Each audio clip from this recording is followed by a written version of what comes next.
Excuse me, taxi. Okay, man, we're looking around. This is the 77 WABC minicast. Well, who can give us a better reading of what the heck is going on in the elections? And Hank Sheinkopf, a Democratic strategist for forever and ever. And Hank, what's going to happen tonight? I'm not sure, John. I have to say that, look, there's a lot at risk here. I mean, the Democratic Socialists of America, who are not Democrats, let's be clear about that. These are not Democrats. These are whatever they are. They stand to pick up at least one seat. Brad Lander, who the former controller who failed as a mayoral candidate, is their candidate against Dan Goldman. They stand to win that seat. The other two are, Lasher, the other three. Lasher and versus Boris is probably very interesting. Who knows? Because Boris has run a spectacular campaign, and he's really come on strong at the end. Although the district was cut to make sure the West Side had an advantage where Lasher lives, and the Nadler endorsement, outgoing Congressman Nadler's endorsement does matter there. It seems that Espaillat will win, and it's likely that African American voters in the southern portion of that district will probably keep him in power. They're the ones that will help the Dominicans do that. And the race in Brooklyn is very close, but I think that you have to give it to Reynoso, the borough president of Brooklyn, because he's endorsed by Nydia Velázquez, who was the first Puerto Rican woman elected to Congress, a voting member, and not a resident commissioner. And her endorsement matters, and she's very powerful, and she's a legacy figure, but it could be a very close race, and I could be wrong about that. You know, Hank, one of the things that I thought was really interesting in the early votings, the 9 days of early votings, and it was about 11% of the early voters were under the age of 30, which was a little bit low. And that's lower compared to, obviously during when Mondani was running last year around this time. Does that bode well for like an Espaillat versus his challenger, the Chevalier woman who has defund everything? Well, the Chevalier woman is a stone cold Jew hater, a racist, and a liar. Otherwise, she's perfect. So people in the district will probably be smart and not vote for her. She rejoiced after October 7th. There's nothing else to say about her. The fact that younger voters are not turning out bodes well for the electorate and for the nation, frankly. What does it mean, Hank, too, if they do get in? Say it turns out, and Mondani, the mayor, has made no bones about it, saying that, that he hopes that this is the beginning of a trend. He's obviously, Espaillat endorsed him, remember, in the mayor's race, but he he desperately wants, far to the left of Adriano Espaillat, that he's willing to endorse Chevalier, who you just described so aptly. So you've got her. What does it say if they do get in, or if it say it's 2 or 3 of them get in? Well, what it says is that the country is probably on its way to destruction, that this will be a national trend of people who have never paid a price, no born or burden, who have legitimate grievances. I mean, it is too expensive to eat these days. It is too expensive to buy gas for many people.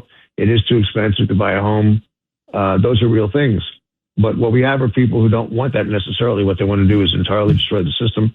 They have 3 basic objectives: health care for all, which is reasonable. That's part of a party platform. Affordable housing, get rid of the billionaires, it's for, and kill the Jews. Otherwise, it's perfect. Hank. The case, but when you listen to the mayor's rhetoric, there is no question. And when you see what happened in Brooklyn yesterday, when a United States congressman who happens to be Jewish can be turned away from a store when he buys a cup of coffee and effectively cursed, there's something wrong with our system, and it needs immediate repair, or it won't be a system.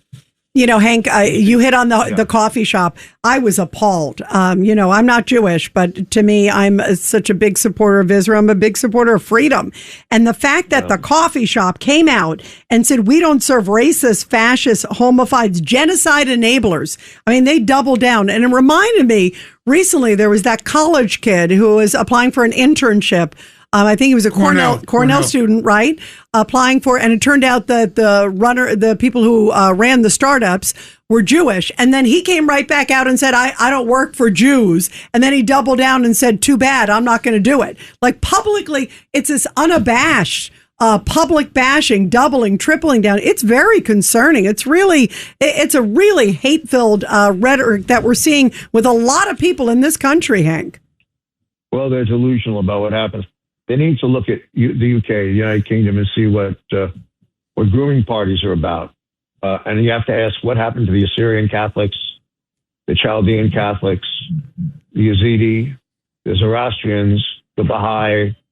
Let's see what else we can go on. Let's see. How about the Coptic Christians who got shot as if they were garbage on a regular basis and murdered? How about the 600,000 people, men, young, mostly children and women, who were extinguished in Syria by chemical and biological weapons? The millions have been murdered in Sudan and Somalia.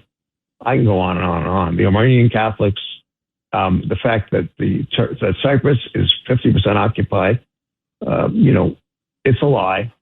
It's a particularistic lie. If the same thing happened, if you take the numbers, put them in context, 2,000 in Israel on October 7th is probably equal to 35,000. I think for 2,500 people, the United States went to war and 60 million people died. It is absurd. It will wind up in nothing. There is no future for Jews in New York, clearly, and that people had better wake up because it begins with the Jews, it starts with the Jews, and never ends with the Jews. That is a fact of life. This mayor is an anti-Semite and a Jew hater. His rhetoric is consistent with traditional Jew-hating tropes. And like I said, you're next. Yeah, very frightening. Craig Eaton. Hank, it's great always to talk to you. But, putting that aside, putting Mondami aside for a second, how do we get back to where we were 20 years ago when we had Democrats and Republicans and not far left and far right? I mean, when I was the chairman in Brooklyn for 12 years, Frank Sedia was one of my closest friends, and we worked together. The Democratic chairman in Brooklyn, the Republican chairman in Brooklyn, we worked together to make sure that we had the right, common sense Democrats or Republicans representing us in the city, state, and federal government. Today, it's just a crapshoot. I mean, out there, the people that are running, they're running far left people, and they're trying to take over. I don't know if we can ever get back to normalcy in the city of New York. I don't know what we can do to get back there. Well, how dangerous this all is, Craig. It's always a pleasure to talk with you. How dangerous this all is that, the DSA, these are not Democrats.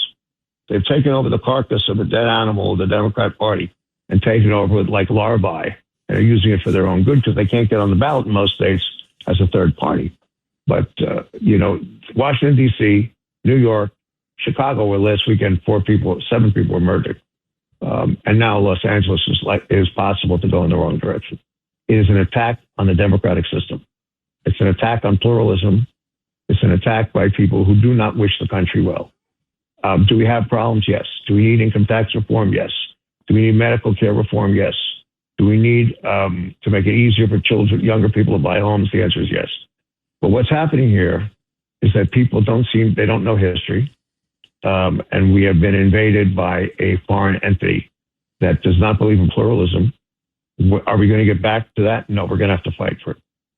Yeah, I agree. I mean, it's very frightening, Hank, that they blatantly are talking anti-Israel, blatantly anti-police, everything. I mean, the fact that they're saying everybody, even murderers, should be deported, anti-Pentagon. I mean, what kind of a world are they living in? They are living in a world that they will create if they are not stopped. We have never taught our children civics properly. We have a generation of people, now 2 generations, who have never paid a price nor borne a burden, have no idea what democracy costs. And that's why that fellow Plattner, whatever his name is in Maine, is doing. Yeah, Graham Plattner, yep. Because no one remembers Normandy. They've not been taught about it. And the price that was paid by the 9,300 or more young men, many of whom had never made the age of 18 in the fight against fascism and haters, would destroy the Sini, the Romani. It's really, in addition to the Jews. I mean, and Jehovah's Witnesses and gay people. What are we talking about? Well, Hank Sheinkopf, thank you for telling it, and God bless you and God bless America. And pray for New York. And we hope that people are smart enough to vote the right way. Prayer might not be sufficient, John. Get into the streets. Yeah. Tell that guy in Brooklyn who's at that coffee shop that he has no place in New York. Shut his places down. Well, Put 'em out he of owes business. $800,000 in taxes. Maybe New York State will do something about it. Yeah, we'll see. Well, let's see what happens. Don't bet on it. Yeah.